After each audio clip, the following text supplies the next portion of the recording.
hope all of you are doing well, and in this video I'll be giving you some information on how to plan your stakeholder engagements. So stakeholder engagements and collaboration is one of the key activities every business analyst performs.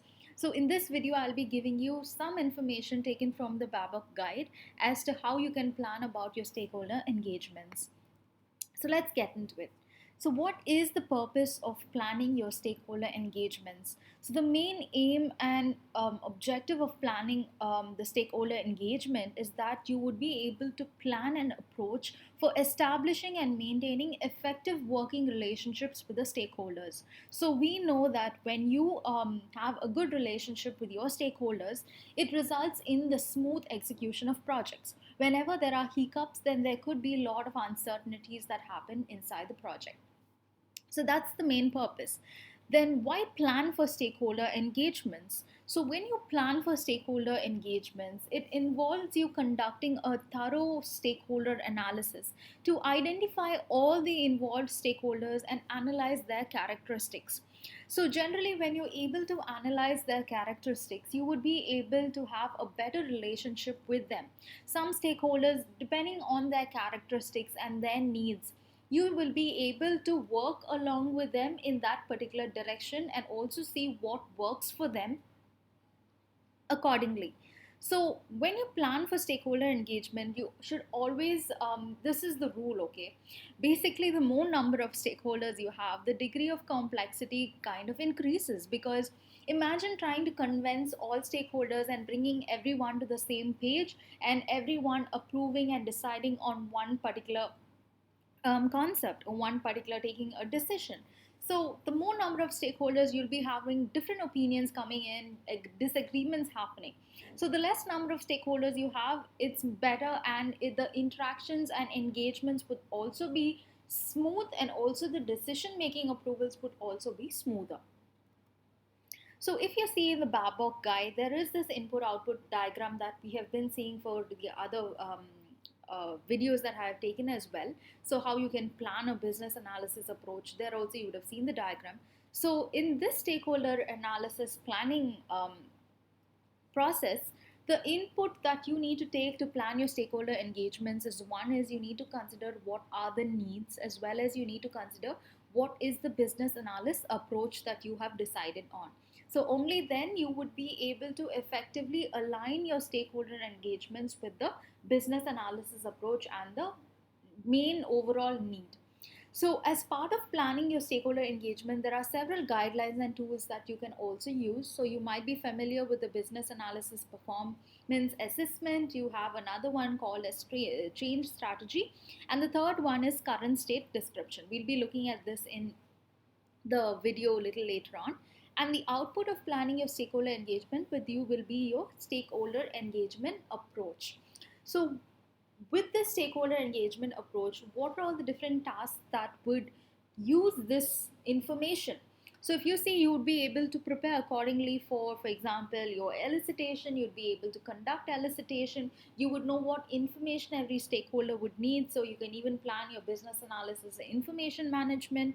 You can plan out the collaboration. How is it going to take place? How does the change strategy work? You can assess risks, and parallelly, you'll be able to even rephrase or you would be able to update your business analysis approach. So those of you who don't know what is planning for business analysis approach, you can click on the link that I've provided in the description box below, which I've taken a detailed explanation of how you can plan about your business analysis approach. So with this said, let's see each section in detail.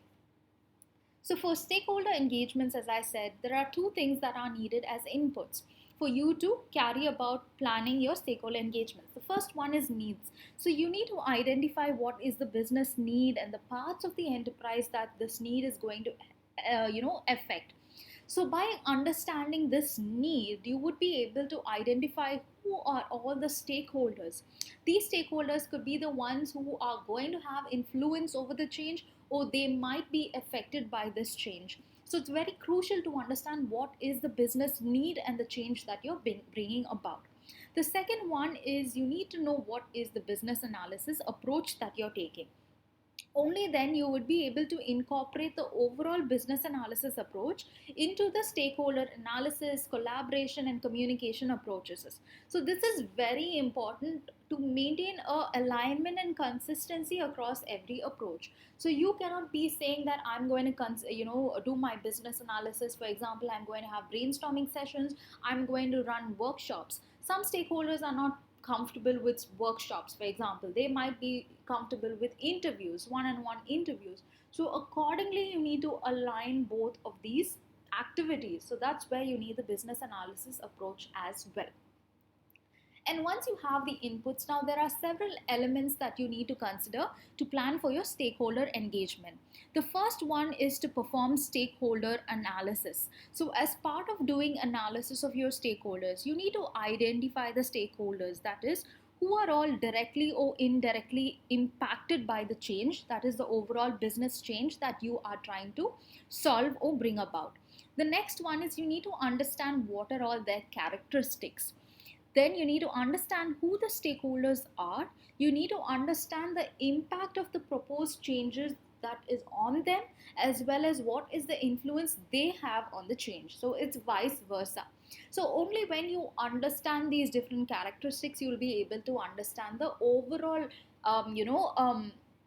characteristic and the persona of every stakeholder you are dealing with. So there are various sources from which you can identify the stakeholders for that particular change that you're bringing about or for the project. So one is, you can, if you're working on a business need or business change for an organization, you can identify stakeholders from the organization's chart. Okay, you have a charter that has all the hierarchy of roles and also business processes as to who is the owner and who is in charge of business processes and who are the people who are associated to every process. That's one way you can get it. The second one is you can even speak to your project sponsor, where they would be able to recommend or identify stakeholders for you.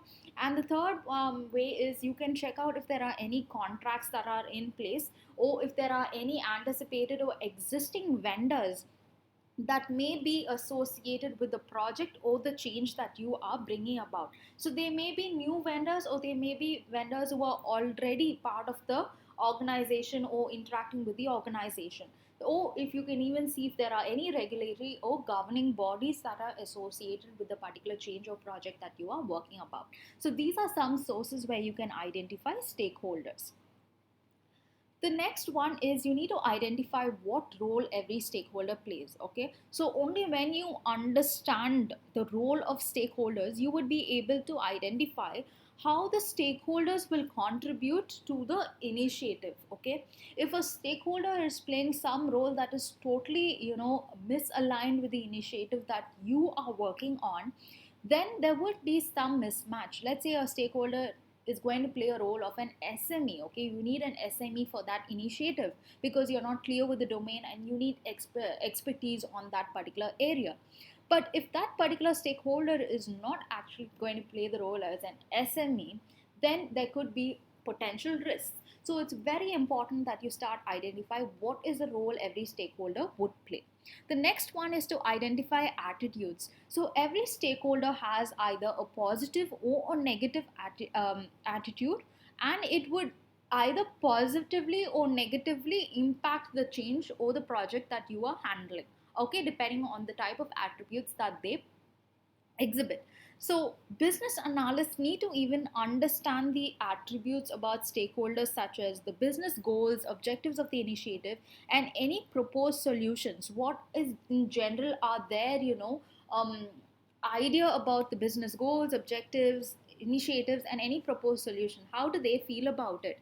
And how do they feel about business analysis in general? The level of interest that they are going to have over the change, you need to understand that. You need to understand what do they feel as if they are going to be a sponsor, what are their expectations, or what are their attitudes that they display as a sponsor. What are their attitudes or expectations out of team members and other stakeholders, or what are their attitudes towards other stakeholders and team members. And last one is, what are the preferences on the collaboration and team based approach that you are taking about? So by understanding all these attitudes as well, it would give you great insights. So generally, stakeholders who have a very positive approach and attitude towards all these things, they can be potential champions, okay, who can enable in the smooth execution of your project or the change that you are bringing about. On the other side, when they have negative opinions about any one of these areas, then it's your responsibility to get to them, sit down and understand what are their concerns, their expectations. You need to negotiate and also try to meet up to their expectations, or either convince them as to what really that you are trying to do and what is the value and how is it going to benefit everyone or the particular stakeholders. So that's the reason you need to understand their attitudes. The next one is decision making authority. So it's very important that you identify who are all the decision making authorities. So understanding the authority levels upfront will eliminate any confusion during the business analysis effort. So generally there would be confusions as to who I should be going to for approvals, who is the one who needs to review it. So all these confusions can be eliminated when you understand who has the authority to take decisions. Okay, so it ensures the business analyst collaborates with the proper stakeholders when looking for a decision to be made or seeking approvals. The next one is the level of power or influence. Okay, so it's very important that you understand the influence and attitude each stakeholder may have, and accordingly you can develop strategies for obtaining buy-ins and collaborations. So you might sometimes be going and trying to get buy-ins from stakeholders who really don't have any power to, given the buy-in approval. So they don't may not even have any influence on that decision that needs to be made. So identify what is the level of power or who would be able to influence a particular stakeholder to take certain decisions like buy-ins and collaborations, etc. So these are some elements. The other one is you need to define a good stakeholder collaboration plan. Okay, so some considerations when you plan collaborations is you need to include the time and frequency of collaborations that is going to happen, at which location it's going to happen, the available tools such as wikis, online communities, etc. What is the tools that you're going to use for collaboration? The next one is the delivery method. Are you going to do it in person or it's going to be virtual? And also you need to understand what are the preferences of stakeholders when it comes to collaboration. Okay, taking into consideration all this, you would be able to define what would be your collaboration plan. The next one is stakeholder communication needs. So you even need to understand what needs to be communicated to stakeholders. Okay, you have collaborated with them. What needs to be communicated during the collaborations? So you need to evaluate and see what are the needs that need to be communicated. What is the appropriate delivery method, whether you're going to communicate it in a written format or verbal. What is, or who is the appropriate audience, and then when the communication should occur, the frequency of the communication, the exact location of stakeholders who will receive these communications, what is going to be the level of detail, okay, for the communication and stakeholders, and what is the level of formality of the communication. Some people require it to be a detailed document, some require just a high level mail depending on their level of knowledge. So there are different aspects that you need to consider when you decide and you plan for the communication needs of stakeholders. So these are some elements that you should consider. There are some guidelines and tools. So we are well aware of the business analysis performance assessment. So generally these provide results of previous assessments that should be reviewed and incorporated. For example, what was the experience before when there were stakeholder collaborations and engagements that were happening? So things that went well, you can include and incorporate in your planning of the stakeholder engagements. The next one is change strategy.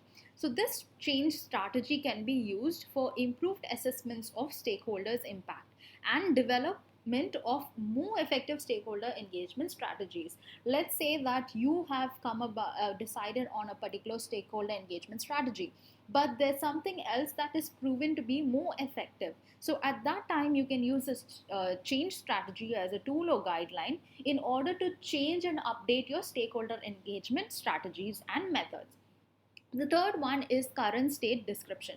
So this provides a context within which the work needs to be completed. Only when you understand what is the context, This information will help you and will lead to more effective stakeholder analysis. So the context and the scope within which the change needs to be done will help you identify who are the stakeholders and also the impact of the change that you are trying to bring about.